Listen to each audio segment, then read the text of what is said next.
So I'm back, finally, with another installment in my serial killer series. I'm in a different location. I'm not in my bedroom. I'm in my kitchen. I'm going to be making candles while making this video. So I'll be getting a little bit distracted sometimes, but it'll make it a little more interesting too. So, we're going to be talking about David Berkowitz. Now, David Berkowitz is not a very well-known serial killer. Most people know him as his nickname, Son of Sam. But he was also known as the 44 caliber killer because everybody he shot with the 44 caliber. Now, he was called the Son of Sam because he told authorities that his neighbor's dog, who was named Sam, told him to commit these murders. Now, that's obviously not true. Dogs can't talk. But David Berkowitz fully believed that it was true, that this dog was telling him to commit crimes. I believe he said they were crimes from, they were requests from, God and the devil, and, yeah, he was crazy. But, it makes for a very interesting story later on. So, he was not born as David Berkowitz. He was born as Richard David Falco, and we'll talk more about that later. And when he found a family, his name got changed, and we'll talk more about his family later. So, David Berkowitz was born to a Jewish American mother in Brooklyn, New York on June 1st of 1953. His mother, Betty Broder, that was her name, gave him away within a couple days of his birth. Now, 3 years prior to having Berkowitz, his mother had started a relationship with a man named Joseph Kleinman. Joseph Kleinman was Berkowitz's biological father. Now, the reasons why his mother gave him up are unknown, but it is widely believed by multiple writers that Joseph threatened to leave Betty if she kept the child and if she used his name, which is why he was born as a Falco, not as a Kleinman. Because prior to meeting Kleinman, Betty Broder had been married to a man named Tony Falco. Now, Tony Falco was Italian-American, and they were married for less than 4 years. Because after... Now, we don't know how long they were married. We just know that it was less than 4 years. We don't know if it was 3.5 years. We don't know if it was 3 years and 11 months. We don't know if it was 2.5 years. We don't know. We just know that it was less than 4 years. Anyway, after less than 4 years of marriage, Tony Falco did leave Betty Broder for another woman. Now, we don't know anything about this other woman. We just know that Tony Falco left Betty Broder for this woman. We don't know her name. We don't know her heritage. We don't know anything. We just know that, this winner of a guy left Berkowitz's biological mother for her. He sounds like a gem, doesn't he? Anyway, as a baby, Berkowitz was adopted, which is always nice. It's always nice to know that babies, get adopted as babies. They don't have to grow up in the foster care system or in an orphanage or whatever the case may be. He was adopted as a baby to a couple. They were Pearl and Nathan Berkowitz. So obviously that's how he got his last name. And when they adopted him, they kept the names he had. He was Richard David, and they just changed it to David Richard. So they did keep the names that his mother gave him, but they switched the order to make it kind of like their own for him. Kind of like you're no longer part of that family, now you are part of our family kind of thing. Which, some people do, some people don't. And then, yeah. So they were hardware store retailers. We don't know if they owned their own hardware store, if they worked at one, but they both worked at a hardware store at some point. and they were middle class. So Berkowitz was born to a Jewish family and then was adopted by a Jewish family. It's okay. Which is nice. You know, he didn't lose his heritage by being adopted by a different family, a different religious family, which is nice. Now, Berkowitz is known to have had above average intelligence, but he lost interest in his education when he was very young. So, you know, instead of, you know, blossoming into his intelligence, he just kind of lost interest and didn't really care after that. So, I think that kind of affected it. After he lost interest in his education, he became infatuated with petty larceny and arson. So if you don't know what larceny is, because I'll be honest, when I first heard that word, I was like, what does that mean? Larceny is theft of personal property. A lot of people will say that larceny is made by peeping toms who are stealing women's underwear. That is not always the case, but that is theft of personal property, and it is larceny. I want to call it petty larceny, but it is, in fact, larceny. And then Berkowitz is remembered as difficult, spoiled, and a bully. Now, he was his parents' only child. This couple, Pearl and Nathan, didn't have any of their own children. Berkowitz was their only one after they adopted him. Now, that might be why he was spoiled. But we do know that he went to see a couple of different specialists because he was known as difficult. Now, it gets worse. Berkowitz's adoptive mother, Pearl, died of breast cancer when Berkowitz was only 14 years old.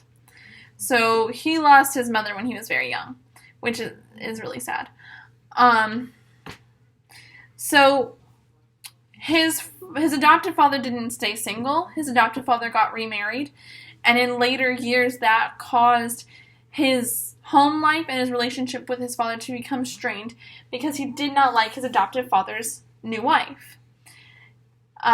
We don't know why. All we know is that he did not like his stepmother, technically. So at 17, he joined the army. And I don't know what it is with serial killers and joining the army, but a lot of them do. So, at 17, he joined the army, and he was stationed in Fort Knox, which is Kentucky, and aided an infantry unit in South Korea. So, he was not just, you know, infantry apparently is really hard during basic training, but it also doesn't transfer to anything outside of the army. Like, if you're going to join the army and you know you want to get out eventually, you should join something that will transfer to the outside world. Infantry doesn't. Really, all you can do after you've been infantry is being a police officer. So, I don't know. Whatever. But 3 years later, in 1974, he was honorably discharged. So he joined in 1971 at the age of 17, and he was discharged 3 years later in 1974. So he would have been about 20 when he was discharged. Unless his birthday hadn't come up, and then he was 19. But, yeah. He was about 20 when he was honorably discharged. Now, the reason for his honorable discharge are unknown. All we know is that he was honorably discharged. We don't know if it was, like, a medical thing. We don't know if it was a psychological thing or what. But we do know that he was honorably discharged at about 20. So, after his discharge, he located his birth mother. He found Betty Broder. I don't know how. Nobody really knows how. He never disclosed that information. We just know that he located her. And they met a couple of times before she revealed the details of his birth. Now, she probably should have kept those to herself because the news deeply disturbed him. And he was specifically distraught by the array of reluctant father figures that he had had in his life. Now, I don't know if he ever found Joseph Kleinman. I am going to look into that. But, you know, Tony Falco wasn't his biological father. I don't know if she ever told him about Tony Falco or Joseph Kleinman or just one or the other. But, you know, he had his adoptive father who he saw as reluctant, and then his birth father who wanted nothing to do with him. So he was specifically distraught by the array of reluctant father figures that he had in his life because, wouldn't you be a little distraught by that if you found out that your biological father never really wanted you, and then, you get adopted and your relationship with him is now strained, and so you probably don't see him a lot, you'd probably be a little bit distraught by that. And Berkowitz was. Berkowitz was not happy to hear that his biological father didn't even want his name to be used on the birth certificate. So it was a little rough for him. Now, during the mid-1970s, so when he got back from the army, that's when he started committing more violent crimes. He bungled his first attempt at a murder. He just completely messed it up. He was using a knife, and either he wasn't comfortable with it or he just didn't know how to use it, because that's when he switched to the gun, the .44 caliber, and got his nickname, the .44 caliber killer, or one of his nicknames, the .44 caliber killer. Now, this is when he began his lengthy crime spree through New York. So he went through the Bronx, Brooklyn, and Queens, and he was specifically looking for young females. He was more attracted to white women, and more attracted to white women with dark wavy hair specifically. So if you had dark wavy hair and you were white, well, he was probably going to try and kill you. Because it was specifically white women, it was specifically white women with dark wavy hair. There's my daughter. She's eating puffs right now. Anyway, all but one of the crime scenes involved two victims. So one of the things that Berkowitz did in the Bronx is he would find young couples in cars and he'd shoot them both with a .44 caliber. That is one of his best known, and I know that from Criminal Minds. They talked about him.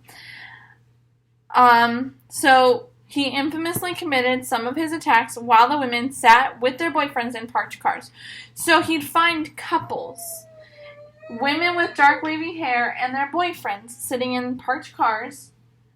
Maybe they were talking, maybe they were eating, maybe they were making out. We don't know. Just in their cars.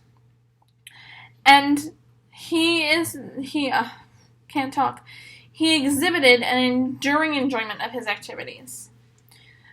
So he would kill them, and he would often return to the scene of his crimes to relive them because he enjoyed them so much. Now, the stabbing that he messed up, the murder that he messed up, is known as the Foreman stabbing, and it happened in December of 1975, so he'd been home for maybe a year and a half at the most, I'd say. Now, Berkowitz claimed that when he was 22 years old, he committed his first attack on Christmas Eve of 1975. I don't know what it is that serial killers have with this holiday, but they like to kill people around Christmas. Anyway, the first alleged victim, a young Hispanic woman, was never identified by police, but the second was 15-year-old Michelle Foreman. She was a sophomore at Truman High School, and he stabbed her 6 times on a bridge, and her injuries were serious enough for her to be hospitalized, but she was only hospitalized for a week, and she was released, and she went on to live a normal life. Now, Berkowitz was not suspected of this crime because he had no prior criminal history. Usually when it comes to stabbing, they are looking for someone with a prior criminal history. But he was not suspected of these crimes, and he relocated to an apartment in Yonkers shortly after that. So, he's no longer near where it was. Now, Loria and Valenti shooting. This is in July of 1976. So, this is 6 months later. Now, the first shooting attributed to Berkowitz happened in 1976. So he might have committed another shooting, but it wasn't attributed to him. It was in Pelham Bay neighborhood of the Bronx, about 1:10 a.m. on July 29th of 1976. Donna Loria, 18, an emergency medical technician, and her friend, Jody Valenti, 19, who was a nurse, were sitting in Valenti's double park Oldsmobile discussing their evening at Peach Trees, which was this, club. Now, Gloria opened the car door to leave. Apparently their conversation was over, and she saw a man quickly approaching. Now, she was startled by this. But not only was she startled, she was angered, because this man just suddenly appeared out of nowhere. So she might have had some anger issues she needed to work on there. Anyway, she said, "Now what is this?" And the man produced a gun from a paper bag that he carried. So he had a paper bag with a gun in it. Now, he crouched down, bracing one elbow on his knee. He aimed the weapon with both hands, and he fired. Now, I don't know why he couldn't just hold the gun with one hand and support his hand. No, he had to crouch down. That's just kind of weird.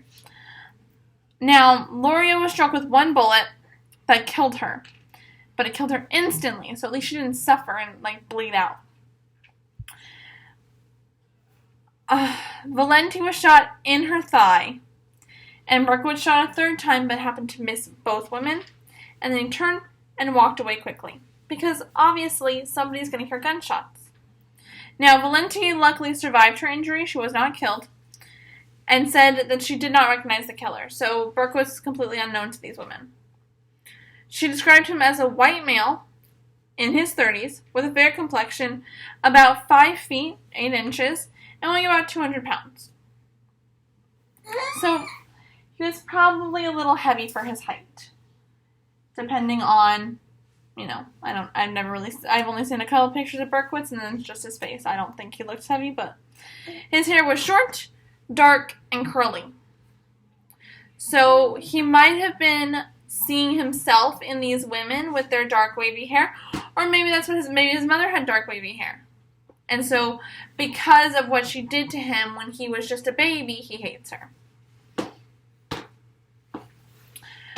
Now, this description was repeated by Gloria's father after she was dead, obviously. Now, he claimed to have seen a similar man sitting in a yellow compact car parked nearby. Neighbors corroborated that story.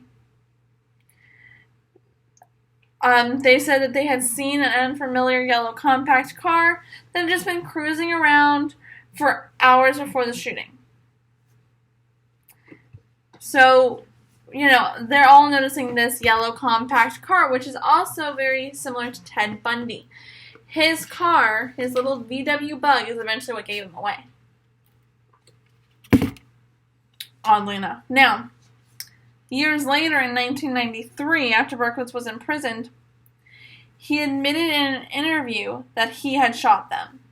So technically, this shooting wasn't connected to him until he admitted it in prison. So when he was sentenced, he was not sentenced for that shooting. The next one didn't take place until October of 1976. Here you go, baby. So on October 23rd of 1976, a similar shooting occurred in a secluded residential area of Flushing, Queens.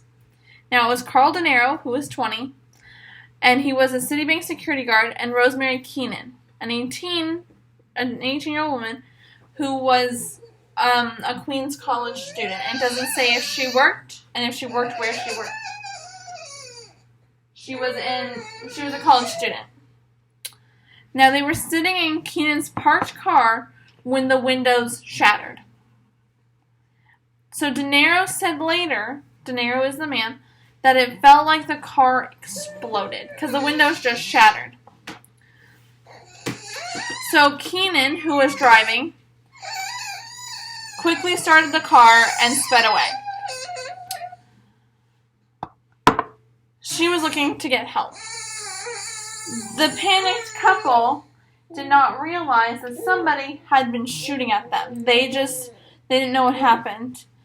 Now, even though De Niro was bleeding from a bullet wound to the head, they still did not know that somebody had been shooting at them. Keenan, the woman, only had a couple superficial injuries. But De Niro did need a metal plate to replace a portion of his skull that he lost, but neither victim saw the attacker. Now, the police determined that the bullets embedded in the car were .44 calibers. But they were so deformed that they thought it was unlikely that they could ever be linked. They thought that it was unlikely they'd ever be linked to a particular weapon. Because bullets can be linked to particular weapons when run through ballistics. But due to how badly deformed these specific bullets were, they thought that would be unlikely, because if the bullets are so deformed, they cannot be linked to the kind of gun that takes it, because, different guns take different calibers, and there are multiple guns that can take the same caliber, and these, you dropped so many of these.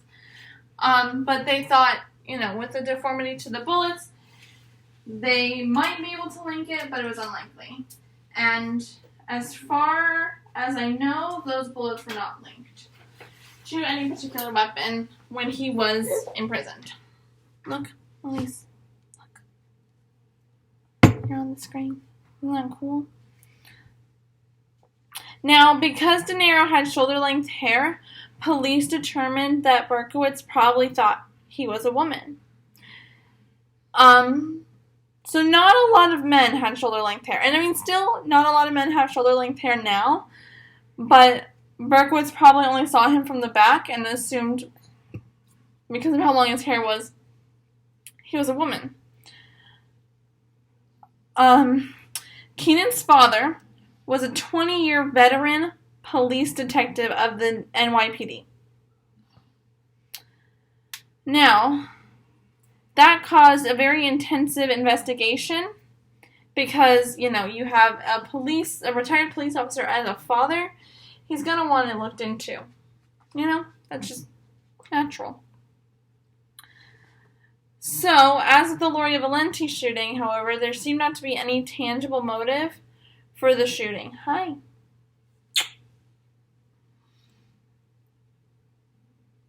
And because there was no tangible motive for the shooting, police made very little progress with the case. Now, many of the De Niro-Keenan shootings were very similar to the Lori Valenti case, but police did not initially associate them because the shootings occurred in different boroughs and were being investigated by different police precincts.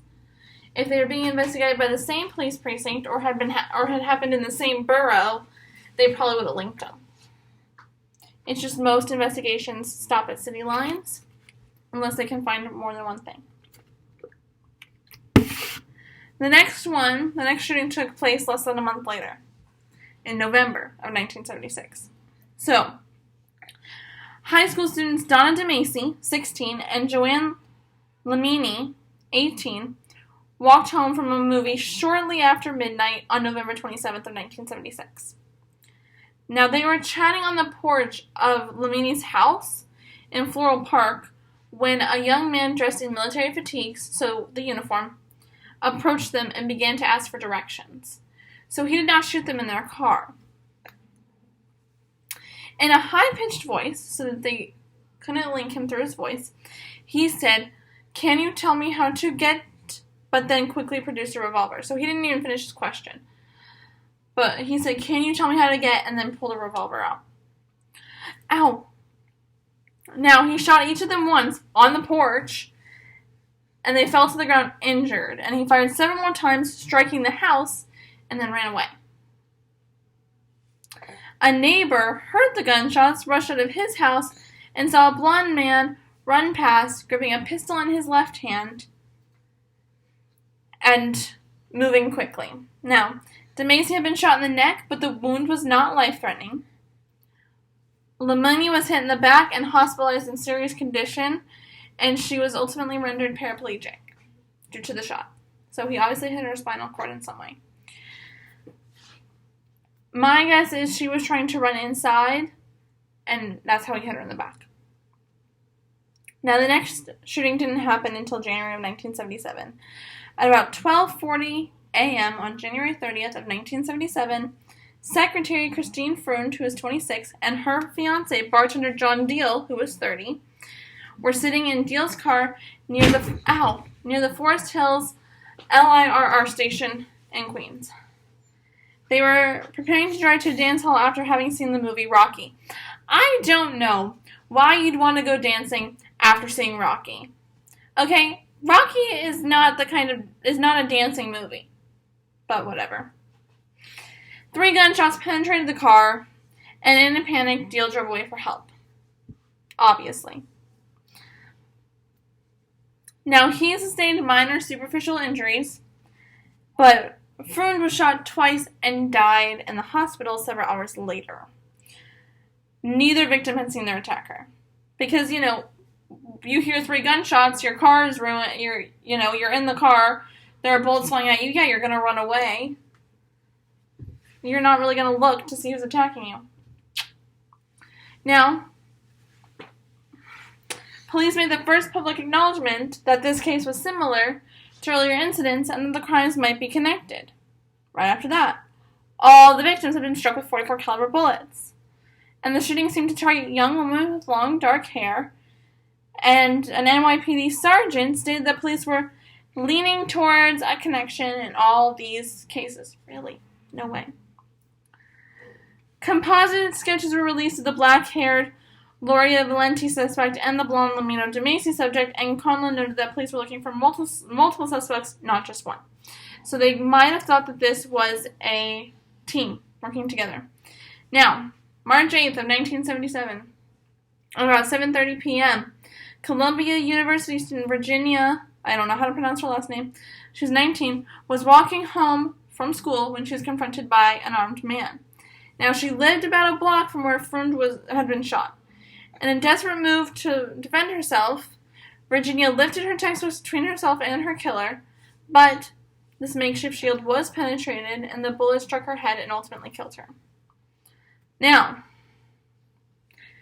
this video is getting a little long, and my baby is getting a little heavy, so we will talk more about the press and publicity that he got in my next video.